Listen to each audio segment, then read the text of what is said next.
Hello and welcome to episode 4 of the Victorian Aboriginal News Referendum 23 Tapes podcast. I'm your host, Charles Pakana.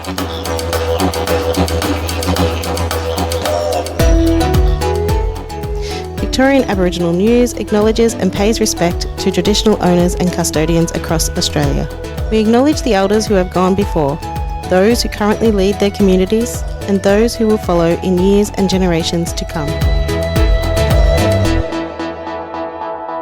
One of the important aspects of the referendum is that while many outspoken people seem to automatically divide the electorate into First Nations and colonisers, too many tend to ignore the fact that according to the ABS, 3 in 10 Australians were born overseas.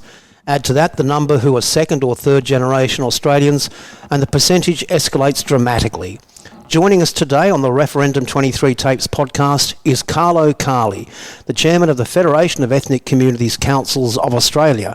Carlo, welcome to the podcast. Thank you so much, Charles.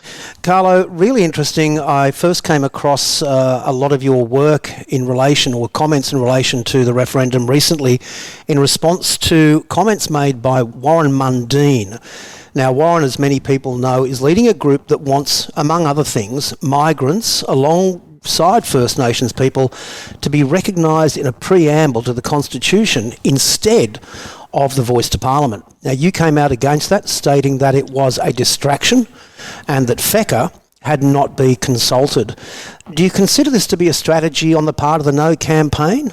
I think it was an ill-fated strategy in the sense that Warren Mundine came out and suggested that migrant communities might want to push for the recognition in a preamble. I also would like to remind everyone that there was an attempt to put a preamble up in the 1999 referendum, the Republic referendum. There were 2 questions. One was about the Republic, the other was about a preamble, and in that preamble there was a comment about recognising the contribution of immigrant communities.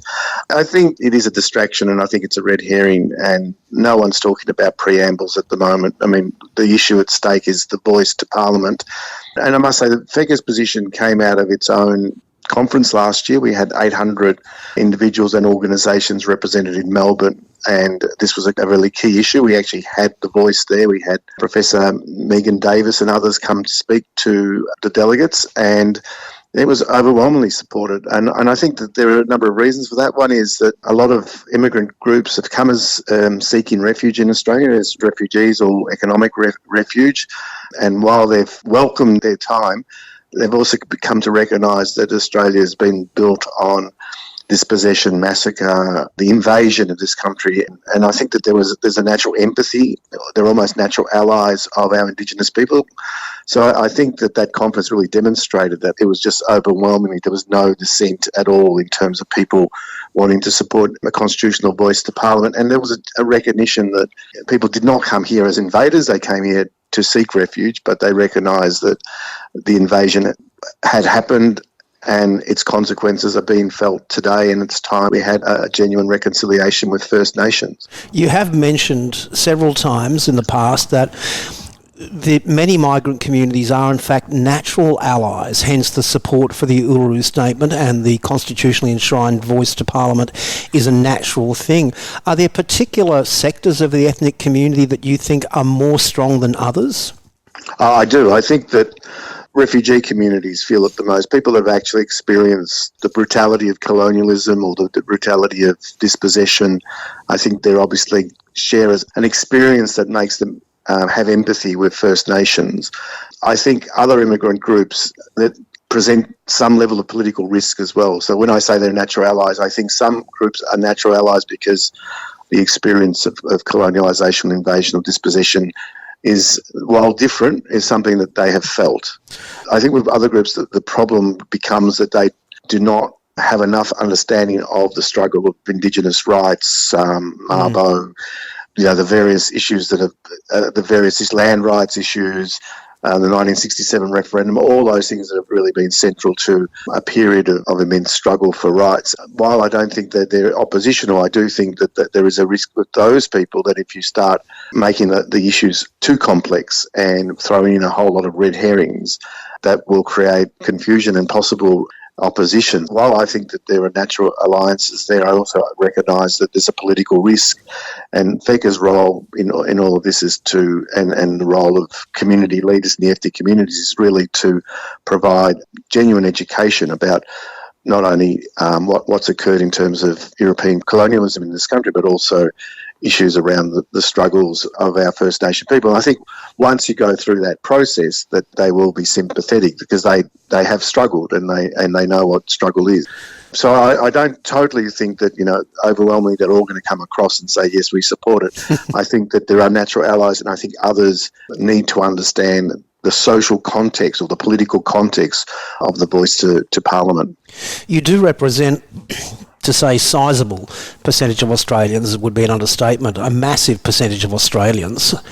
How do you and the team at FECCA intend to promote that fair and open communication out within your communities? It is a pretty big task.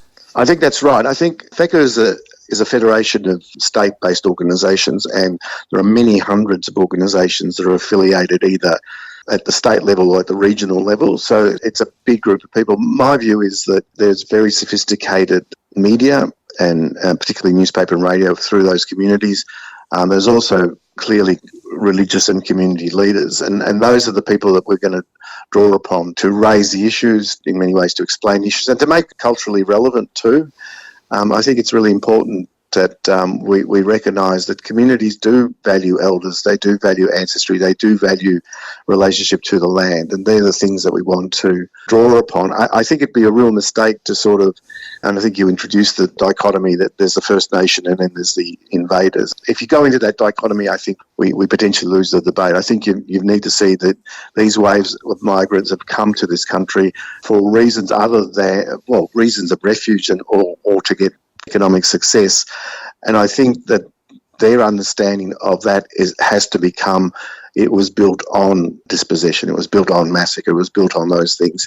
Not that they themselves created it, because in many cases they've come from brutal experiences themselves. Sure. So it's really trying to say, let's have a discussion and let's not try to polarise it in a really brutal way, but really let's understand the social context and the political struggle that has occurred over not only the period of colonialisation, but also the actual foundation of Australia in 1901 and the really key moments where we've seen change and we've seen positive change in favour of our First Nations. Do you think, though, and I'm going to ask you to rely on the experience you have, first of all, with a degree in journalism and also your, 16 years in government, is the media really up to the task of presenting this in a fair and an open manner? Because let's be really open about this, Carlo. The media really has just been grabbing nice little sound bites and just utilising those to increase the sales, increase the clicks. Are we going to get an open and honest conversation in the media? I think most of the ethnic media, the different language media, is actually better equipped in many ways because they don't need to get the clicks. They're actually out there and have a relationship to their communities where they're trying to explain the Australian reality and helping people to get on to in this new country. So in many ways, I think they're better equipped to do that. I think we're already seeing on the mass media the emergence of clickbait. Let's get as many stories up as possible. Let's amplify whoever wants to have a say if it creates controversy. And that is no way to present it. I mean, the media has a much more responsible role to explain and to put things in context. And I think it's a product of the online world because the media now, rather than carry news, is competing for clicks. And I think in that world, the media is not as responsible as it should be, and they're not as informed as they should be. And I know that there's been a number of people making the commentary. I think it was Craig Foster who actually made the comment that the media needs to read, and all the journalists need to read the material. Yes. So if they're going to ask about things, let them have an understanding, let them actually work out what those issues are. I think that's true. But as I said, I think that's probably less true for the ethnic media because I think the ethnic media is fundamentally there to explain and inform and to help communities to get on with it, really, to get on with their lives in this new country. Carlo, thank you so much indeed for coming onto the podcast. Your input is greatly appreciated. Oh, it's a pleasure to be on. Thank you so much.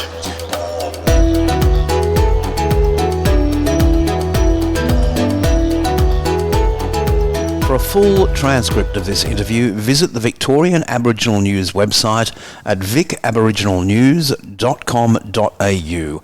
And if you have any questions you'd like to see dealt with on this podcast, or any interviewees in particular you'd like us to speak to, then use our website's Referendum 23 feedback form. We're doing our very best to release 2 episodes every week, and your help is greatly appreciated.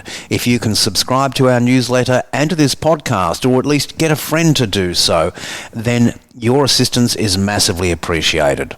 Until our next episode, stay safe and stay informed.